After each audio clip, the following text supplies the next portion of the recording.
دائما كنت كنسمع ان المغرب اذكى شعب في العالم، ولكن ما كنتش كنصدق الصراحه. لكن في هذه الحلقه هذه غادي تصدقوا حتى نتوما ان المغرب اذكى شعب في العالم. نعم.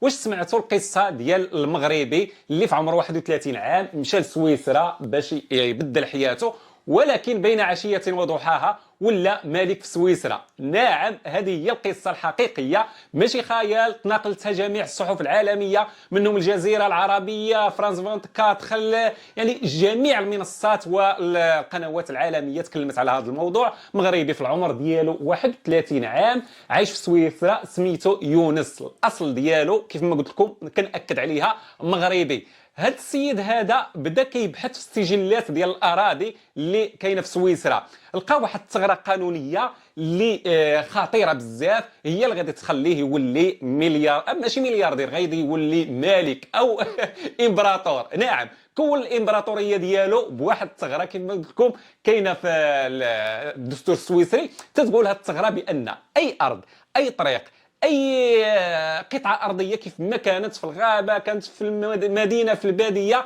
من حق اي شخص يمتلكها الا ما كانش عندها المالك ديالها وما عليهاش شي نزاعات.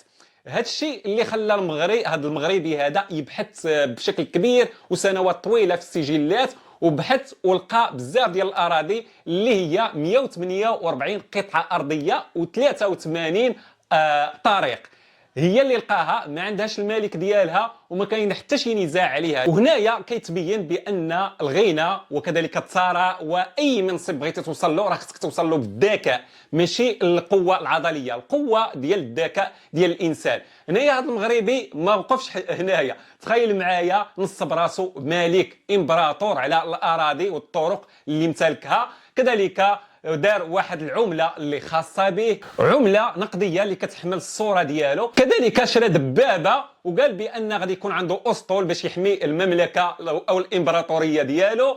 كذلك اي واحد كينتمي لديك المنطقه اللي شراها او ديك الاراضي اللي شراها، السكان اللي مجاورين ليها الا بغاو يدوزوا في واحد الطريق ضروري خصهم يخلصوا واحد الرسوم على ديك الطريق.